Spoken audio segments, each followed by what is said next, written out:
He was the mustached hero who raced across the Hawaiian sun, gun holstered at his hip and charisma blazing through every screen. Magnum, PI turned Thomas Sullivan Selleck into an American icon. A Vietnam vet turned private investigator who never met a mystery he couldn't crack or a Ferrari he didn't love. Over 4 seasons, millions tuned in for his easy grin, laid-back confidence, and that legendary mustache. So powerful fans joked it deserved its own credit. But lately, you might have noticed his absence from social media, his silence at fan conventions, and the empty guest chair on Blue Bloods. Whispers spread through online forums. Has Tom Selleck retired? Is he battling health issues? What really happened to our favorite PI? Tonight, we answer those questions once and for all. It's a story equal parts glamour and grit, spanning Tinseltown's backlots, Hollywood Hills mansions, and dusty ranch trails. Born January 29, 1945 in Detroit, Selleck was raised in Sherman Oaks, California, the perfect breeding ground for surf culture and big dreams. In high school, he excelled at football and picked up acting through drama classes, earning a scholarship to USC before stepping on screens in guest roles on The Rockford Files and The Love Boat. Then came the break that changed everything. In 1980, CBS handed him the lead in Magnum, PI, a show blending detective thrills with island escapism. The ratings soared, and Selleck became the face of masculinity tempered by empathy, a man who could unmask a killer and still comfort a scared child. His portrayal won an Emmy in 1985, cementing his place among Hollywood royalty. Behind the scenes, however, fame carried its own trials. Magnum's shooting schedule demanded months on location in Hawaii, while tabloids scrutinized his love life. Early rumors linked him to co-star Linda Harrison, but when she moved on, Selleck withdrew, focusing on scripts and stifling paparazzi cameras. His first marriage ended quietly in 1982, a casualty of clashing priorities. Then, in 1987, he welcomed a daughter, Hannah, with makeup artist Jacqueline Ray, only to divorce in 1988. The following year, he met Jilly Mack on a Magnum set. Their bond formed over late-night script reads and shared passion for ranch life. When they married in 1987, fans cheered the union of Hollywood king and former TV dancer. Their son, Kevin, arrived in 1988, and soon the family retreated from flashing bulbs to their Thousand Oaks ranch, seeking privacy over publicity. Retreating from Magnum's final season in 1988, Selleck faced a crossroads. He had offers for blockbuster films, endorsement deals, and more, but he chose family first, turning down Indiana Jones and The Last Crusade, an opportunity that famously went to his friend Harrison Ford. He opted to stay close to home. That decision cost him a major movie career, but it preserved his marriage and allowed Kevin to grow up on wide pastures rather than red carpets. As the 90s unfolded, Selleck embraced supporting roles. Jesse Stone in a long-running TV movie series, guest spots on Friends, and balanced acting with time on his own horse ranch, raising quarter horses and training polo ponies. His selective career moves underscored a simple creed: success meant little without loved ones watching. Fast forward to the present, and Selleck's face remains familiar in living rooms through Blue Bloods, where he portrays the retired NYPD Commissioner Frank Reagan. His deep voice still rings authoritative and warm, guiding a family of law and order champions through moral quandaries. But mid-season, production halted when rumors of his hospitalization surfaced. Fans scanned social feeds for updates. His reps declined comment. Then, last month, a trusted entertainment reporter broke the silence. Selleck, now 78, suffered a minor stroke at his ranch while riding his favorite mare, Ginger. Sources say he felt numbness in his left arm and confusion before his wife called 911. Paramedics arrived within minutes. Scans confirmed a small blood clot had interrupted circulation to a portion of his brain, what doctors called an ischemic stroke. The public revelation sent shocks through the fan community. Social media flooded with #PrayForTom tweets. Dozens of fan-made videos recounted Magnum's most thrilling chases, and Google searches for Tom Selleck stroke recovery spiked overnight. Meanwhile, Jilly Mack issued a heartfelt statement. Tom is stable, resting comfortably, and surrounded by family. He's in excellent care and determined to get back to work and horses soon. We thank everyone for their love and privacy as he recovers. Blue Bloods producers confirmed that filming would resume in 6 to 8 weeks, with storylines adjusted around his recuperation. In private, his doctors impressed upon him the importance of rest, physical therapy, and dietary changes. No more late-night scripts or horsepower gallops until his neurologist gives the green light. This sudden health scare has fans analyzing every photo of his past few months, searching for clues in interviews and red carpet appearances. Did he look tired in that Netflix release interview? Was his mustache thinner than usual at the Golden Globes? Such details now take on new significance. Yet through it all, fans have rallied not just around fear, but around hope. Online groups organized to share success stories of stroke survivors, many older than Selleck, who returned to painting, golfing, even summiting mountains. Card-making parties herald get-well cards delivered to the ranch. Charity fundraisers pledge donations to the American Stroke Association in his name. In a digital age often marked by fleeting trends, here's a cause uniting generations. From baby boomers who watched Magnum primetime to millennials streaming Blue Bloods marathon sessions. Tonight, we'll explore how Selleck's life spiraled from rising star to mindful family man. How his stroke has awakened a global conversation on senior wellness and brain health, and why this latest chapter matters, not only to fans craving nostalgia, but to anyone who's ever faced a moment when strength falters. Because recovery stories inspire us all, reminding us that even icons are human.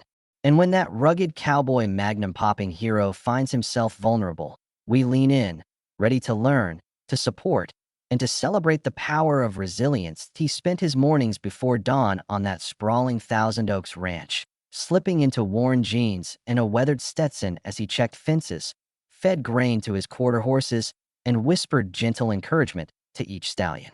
At 80 acres, the property was both playground and sanctuary, a place where the roar of helicopter blades from a distant set softened into the clip-clop of hooves and the low bleat of goats.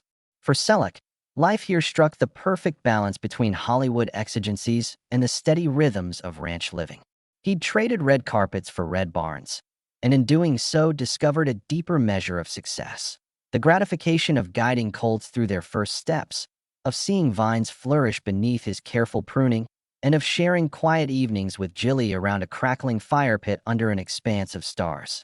That simple contentment informed his approach to health. Following Magnum's final season, he'd embraced a regimen of daily horseback rides, weekend trail runs, and a diet rich in organic produce from local farmers' markets.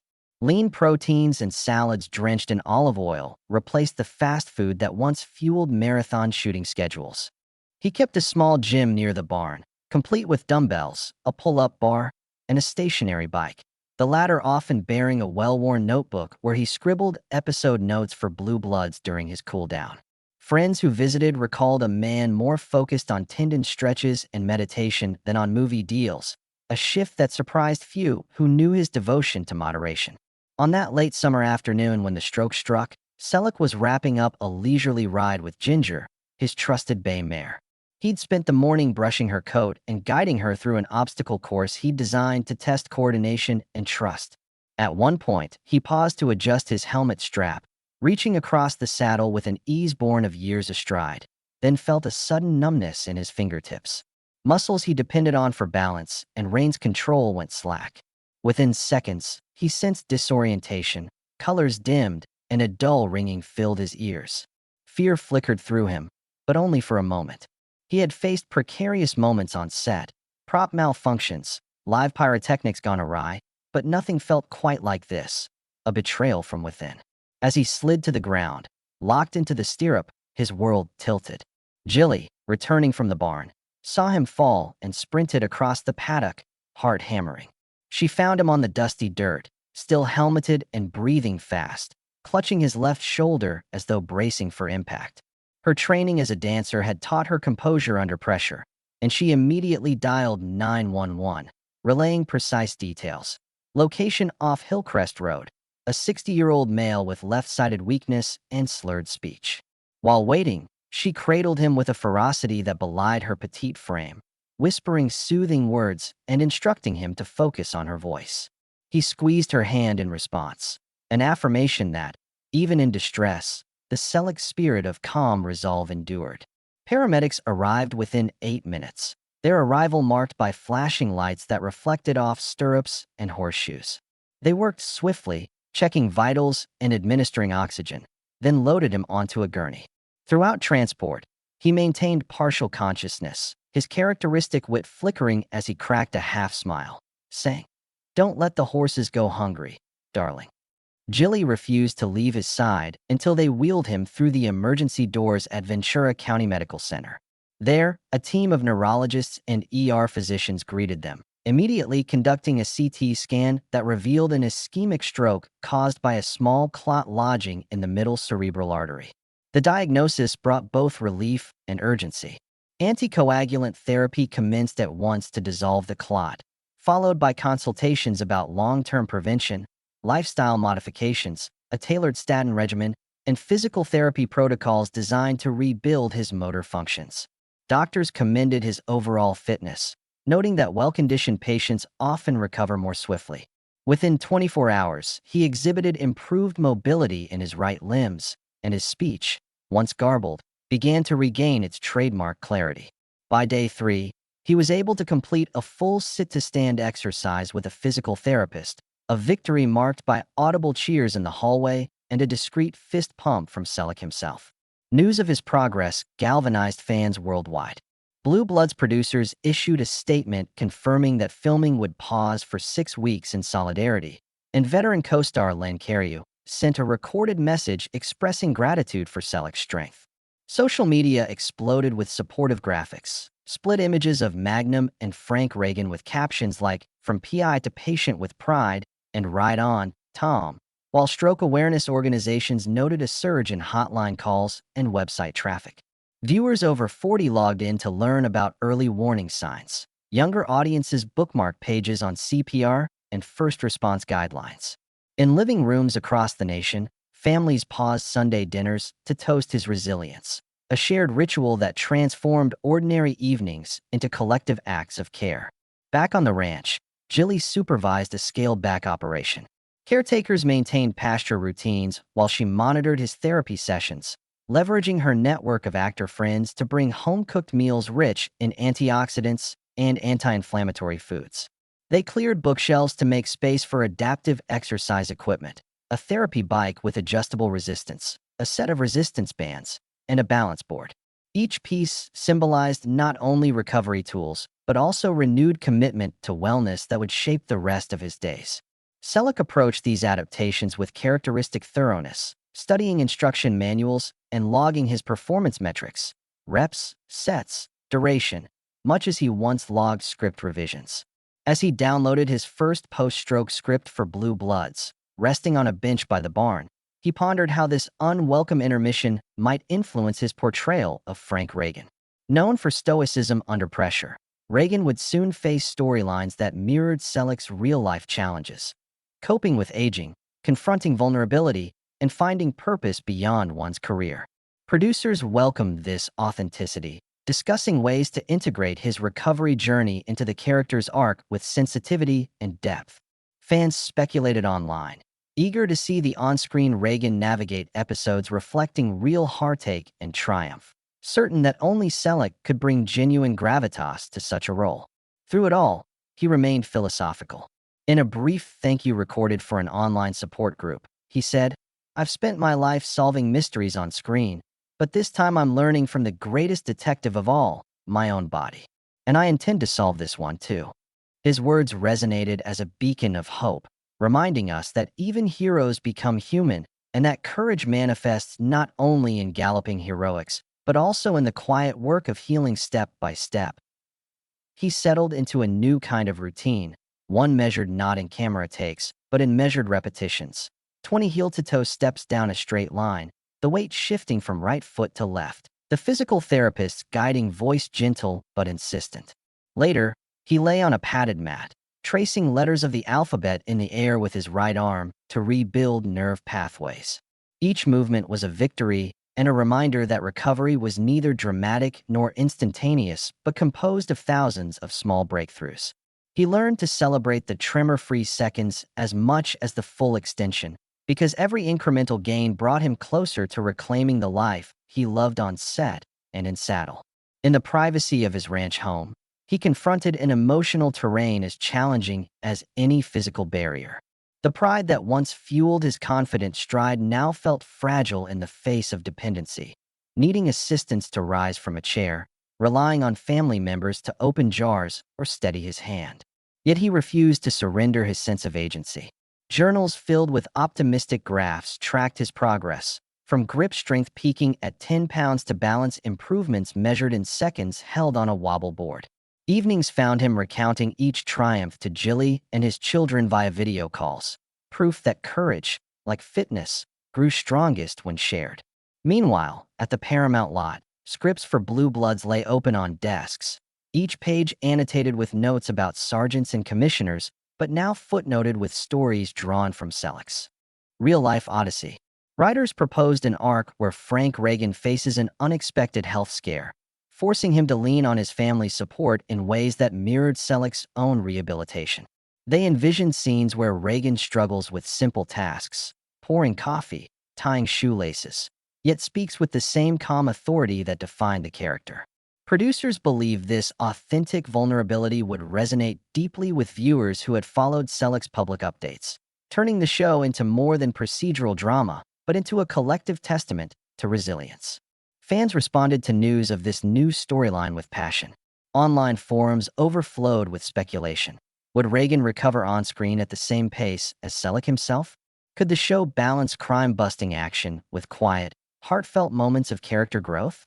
On fan-run podcasts, hosts dedicated entire episodes to analyzing teaser photos of Selleck from physical therapy sessions, reading into every slight smile or furrowed brow. In living rooms across the country, audiences prepared emotion kits, tissues, hot cocoa, supportive messages, ready to witness the intersection of fiction and reality as television crews captured scenes echoing real hospital rooms, genuine rehab exercises, and triumphs both scripted and unscripted. Journalists began profiling stroke survivors who found new purpose through advocacy in the aftermath of their own recoveries. They drew parallels to Selleck's public journey, praising him for shining a spotlight on senior health and rehabilitation. Medical magazines featured interviews with neurologists who explained that Selleck's active lifestyle and mental determination were ideal predictors of positive outcomes. They highlighted the importance of neuroplasticity, the brain's ability to rewire itself, and encouraged older adults to take up new hobbies, learn instruments, and challenge themselves intellectually, just as Selleck had relearned daily tasks. Suddenly, his name appeared not only in entertainment sections, but in wellness columns and health journals, reflecting a shift from TV legend to health inspiration.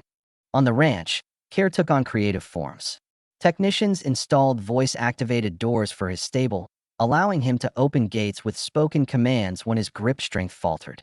Jilly transformed a guest cottage into a mini rehab center, equipping it with parallel bars, adaptive gardening tools, and a custom-built standing desk, enabling him to script episodes while maintaining proper posture.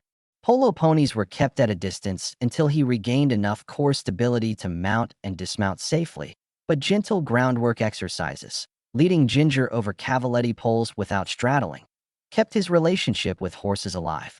Even chores like hanging feed sacks or clipping hooves became therapy under the watchful eyes of occupational therapists who guided his motions. Throughout this process, Selleck's humility shone as brightly as any Emmy spotlight. He recorded short video messages for the Stroke Association, urging others to listen to your body, to recognize early warning signs, and to seek help immediately. His straightforward delivery, equal parts gravelly sincerity and warm humor, made viewers feel seen rather than lectured.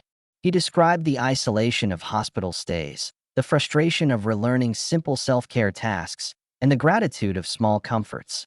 A well-timed joke from a guard, the softness of fresh linens, the relief of a pain-free evening. These disclosures turned a private ordeal into a collective lesson in compassion and proactive health management. As weeks turned into months, he marked milestones. His first complete line of dialogue recorded without sedation, his first horseback ride guided by a trainer at a walk, his first on-set cameo for a special visit scene filmed near the commissary. Each event echoed far beyond personal achievement. They became national moments of celebration among fans who sent congratulatory messages, organized viewing parties of classic Magnum episodes, and shared homemade, "Welcome back, Tom" banners. Social media analytics showed a surge in engagement around hashtags like hashtag Tom Recovers and hashtag Ride with Tom, proving that even in absence, he remained a unifying force. In quieter hours, as the sun dipped behind the oaks, he reflected on the mystery he had yet to solve: how to balance determination with rest, ambition with acceptance. He realized that recovery would redefine his identity as much as any role he'd played, in Hollywood or at home. Yet he approached this challenge with the same equanimity he brought to every on-screen crisis. After all, whether tracking a suspect through Honolulu or tracking his own heartbeat during therapy, Tom Selleck had always been guided by one principle: face each obstacle head-on, adapt quickly, and never lose sight of the horizon beyond. As cameras rolled again on the Blue Bloods set, the air crackled with anticipation and cautious optimism. Production schedules had been rewritten, lighting plots adjusted to accommodate more frequent breaks, and makeup appointments shifted to later in the day. Every detail calibrated for Selleck's gradually increasing energy. During his first on-camera scene back, he sat behind the desk of Police Commissioner Frank Reagan, the oak grain of the furniture a familiar anchor as he delivered lines in measured cadence.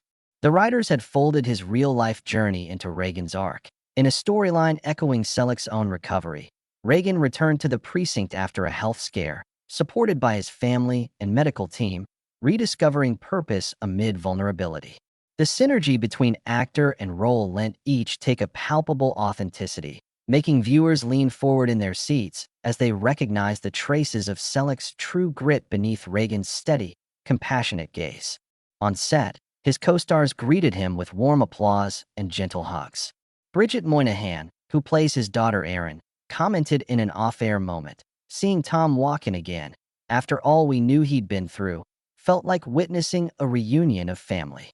Lynn Cariou, whose character Henry Reagan stood for paternal wisdom, sat beside Selleck during rehearsals, quietly helping him navigate blocking, offering support as Selleck reacquainted himself with standing positions and cue-to-cue pacing.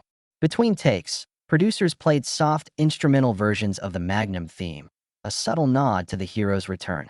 The crew adjusted camera angles so that when Selleck rose from his chair, the framing allowed space for him to step in naturally, avoiding tight shots that might exacerbate any discomfort. In interviews, director Joseph A. Conti praised Selleck's professionalism. He could have insisted on a simplified cameo, but he dove into every scene with full heart and full commitment. Viewers at home tuned in as word spread of Selleck's comeback.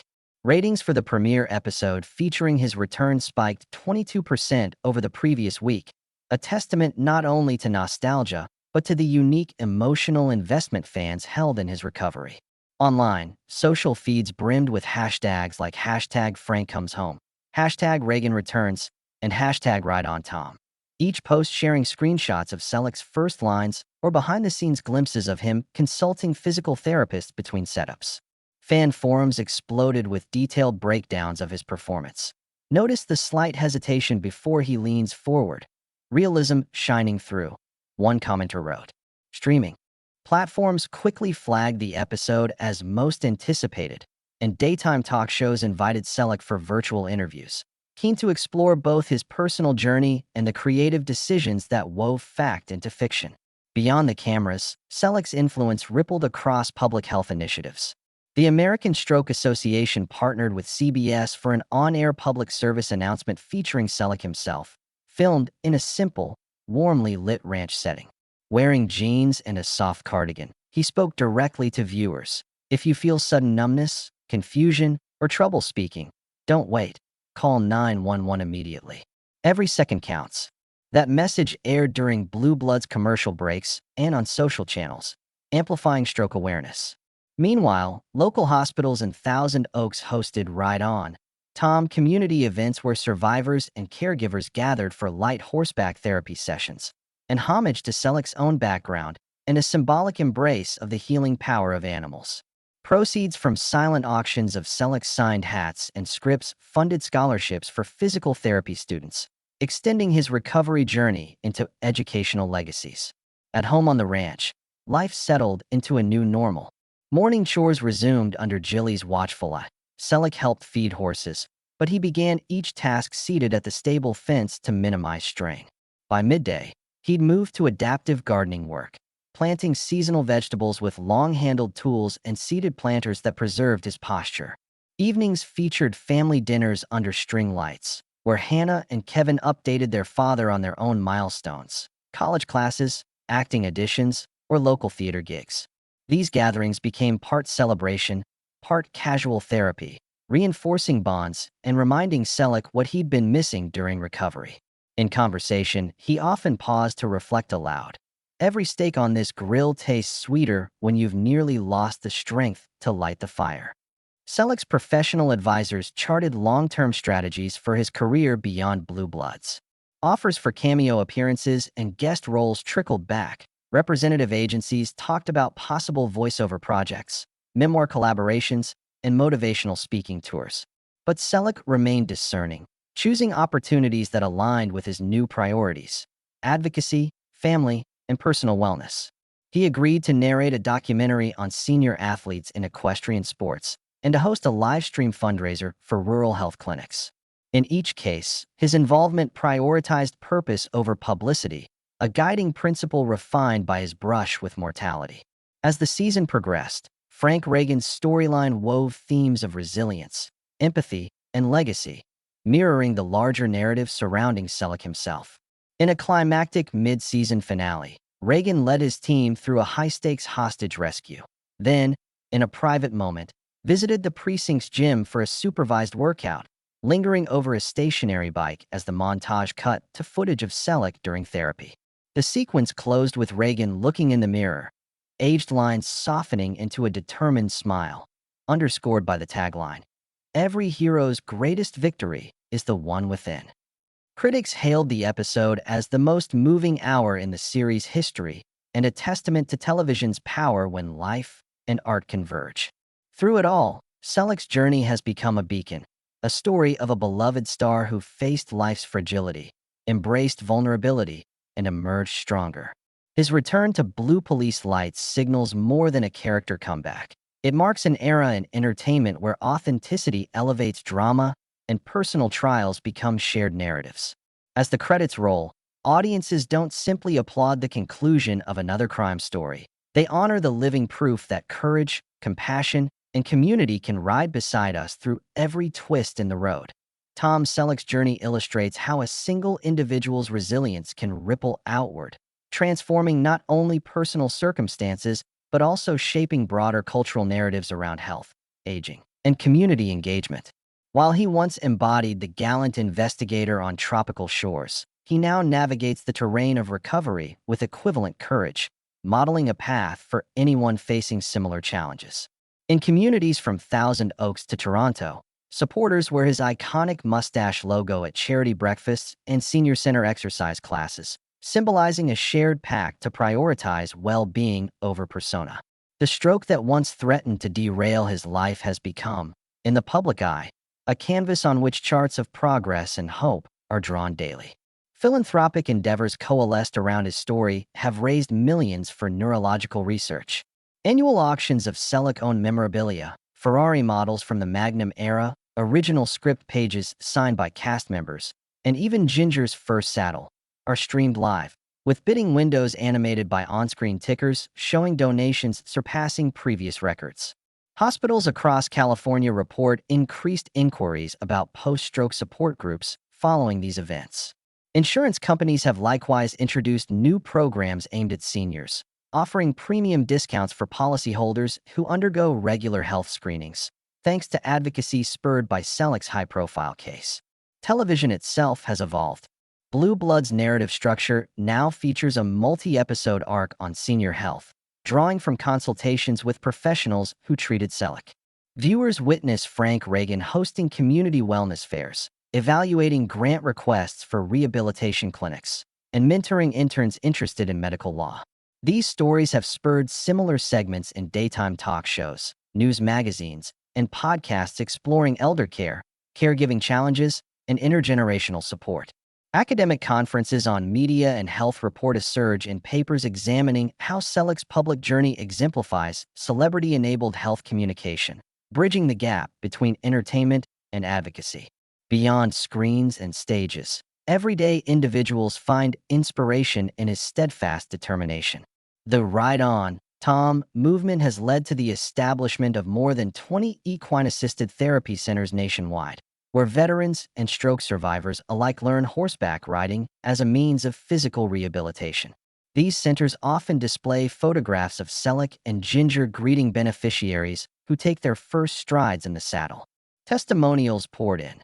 Drone footage of a former firefighter regaining core stability on a gentle trot, an octogenarian battling Parkinson's rediscovering balance with smiles to match Selleck's own. Selleck himself remains deeply involved. He visits recovery programs disguised in casual attire, spending afternoons teaching participants how to care for horses, adjust stirrups, and groom coats. His presence dissolves hierarchical barriers. The boundary between celebrity and survivor blurs. Whether demonstrating how to mount safely or sharing candid anecdotes about his first wobbly steps post-hospital, he embodies empathy in action. He continues to record video diaries for an online platform where he answers questions about diet, exercise adaptations, and mental health strategies, ensuring that his experiences inform practical advice. His family supports these efforts. Jilly Mack co-chairs a foundation dedicated to rural health access, channeling proceeds from ranch produce sales to mobile medical clinics. Hannah and Kevin curate an annual digital exhibit titled Recovery in Focus, featuring arts projects by young artists depicting their own journeys through adversity. The exhibit's catalog includes short essays, photographs, and sculptures, each piece reflecting a facet of the resilience Selleck personifies. These cultural artifacts circulate through libraries, community centers, and online galleries, nurturing a narrative that views recovery not as an endpoint, but as an ongoing act of creativity. In Hollywood circles, Selleck's colleagues commend his shift from private to public advocacy. Film producers consult him as an advisor on scripts addressing ageism and health vulnerability, and directors hire him to give on-set workshops on emotional authenticity. When a new biopic about a celebrity recovery enters pre-production, Selleck is listed among executive producers, ensuring that the portrayal of stroke rehabilitation remains grounded in truth rather than sensationalism. His involvement elevates standards for storytelling that respect dignity, uplift survivors, and provide audiences with both entertainment and authentic guidance. Above all, Selleck's enduring legacy may prove that the greatest role he ever played unfolds off-screen, that of elder statesman, mentor, and compassionate advocate. Whether donning a Stetson or a hospital wristband, he has shown that heroism transcends fictional dramatizations. True courage emerges when the fictional disappears and real vulnerability takes center stage. And as long as fans hitch their hopes to the image of a man who rode through pain to reclaim his life, Selleck's story will continue to remind each of us that every sunrise carries the promise of renewed strength and that no horizon, however distant, lies beyond our reach. Join us in celebrating his resilience and riding toward brighter tomorrows. Stay tuned for next chapter. Always he leaned back in the saddle once more, taking measured breaths as the sun dipped low behind the oak trees, and realized that every step he took on the road to recovery had led him here, not merely back to a script or a scene, but to a stronger, wiser version of himself. The man who once chased criminals across Hawaiian breezes now chased a new kind of victory, one measured in steady handshakes, in the gentle hum of an electric therapy bike, in the quiet triumph of tying his own shoelaces without a second thought. It was a triumph born from the same grit that made him an icon just a few short months ago. Across the country, living rooms flickered with reruns of Magnum, P.I., as longtime fans marveled at how his off-screen courage had cast a new light over his on-screen exploits. Discussions leapt from Reddit threads into dinner-table debates. Did you know he survived a stroke? Became, did you see his first day back on Blue Bloods? People who had never ridden a horse in their lives Googled equine therapy centers near me, inspired by the thought that healing sometimes comes from the most unexpected sources. His journey reshaped the way we talk about health, aging, and resilience. all because one beloved figure refused to let an internal setback define the rest of his days. His return to the precinct set of Blue Bloods unfolded like a carefully scripted finale, yet executed with the unfiltered honesty only real life could bring. When Frank Reagan rose from his chair, legs steady, voice calm, the audience understood the weight behind that moment. They spotted the slight hesitation before he reached for the phone, the deeper inflection of a line that once rolled off his tongue with ease, but now carried the warmth of someone who truly valued every word. In those seconds, viewers saw a hero not just fighting fictional crime, but a real man triumphing over a condition that could have ended both his career and his legacy. On social media, hashtags like #RideOnTom and #ReaganReturns became more than catchy slogans. They became digital campfires where stroke survivors and caregivers shared stories, offered tips, and celebrated milestones in group chats across time zones. Hospitals reported that inquiries about stroke survivor support groups rose by 40%, an echo of the way scenes fill after a well-placed cast. Pharmaceutical companies and research foundations took note, finding in Selleck's story a powerful catalyst for fundraising campaigns that promised to turn private suffering into public knowledge and public solutions. At the ranch, life took on a new rhythm. Morning chores began with adaptive motions, tossing hay from a low-secured trough, grooming Ginger with tools modified for his now firmer grip, and allowing himself the luxury of sitting on the fence to watch bloodstock trainers work colts rather than insisting on riding at a gallop. In these restored routines, he found profound satisfaction and the realization that healing need not mean a return to the person he was, but an embrace of who he could become. He still wrote episode notes in the stationary bike's built-in tablet, but now he paused to jot life lessons beside plot points. Recovery is character development, he scribbled, and every day is a new scene. Back in Hollywood, producers began to rethink how they integrate real-life narratives into scripted dramas. Deals were signed for limited series exploring on-camera personalities who confronted off-camera crises, with Selleck himself consulting to ensure authenticity. Younger actors studied his interviews not just for performance tips, but for insight into balancing stamina with vulnerability. Even streaming services scheduled Stroke Awareness Week, pairing dramatized scenes of his rehabilitation with documentary shorts showing the raw hospital footage he had graciously allowed to be aired. It was a testament to the idea that audiences crave truth as much as they crave entertainment, and that the two can coexist in powerful harmony. As for Selleck, he viewed these developments with a characteristic blend of humility and quiet resolve. He declined offers for an autobiography, opting instead to focus on live speaking engagements at medical conferences where he could meet survivors face-to-face. He set a goal to visit every equine therapy center that carried his name badge, offering guidance to riders whose voices, like his own, had once felt weakened by circumstance. And when a young veteran approached him at a community event, tears in his eyes as he described how watching Selleck's first rehab video convinced him to try therapy rather than give up, Selleck simply nodded and said, "Keep writing." Now, when fans ask what happened to Tom Selleck, the answer is no longer whispered in hushed rumors of retirement or secret illnesses.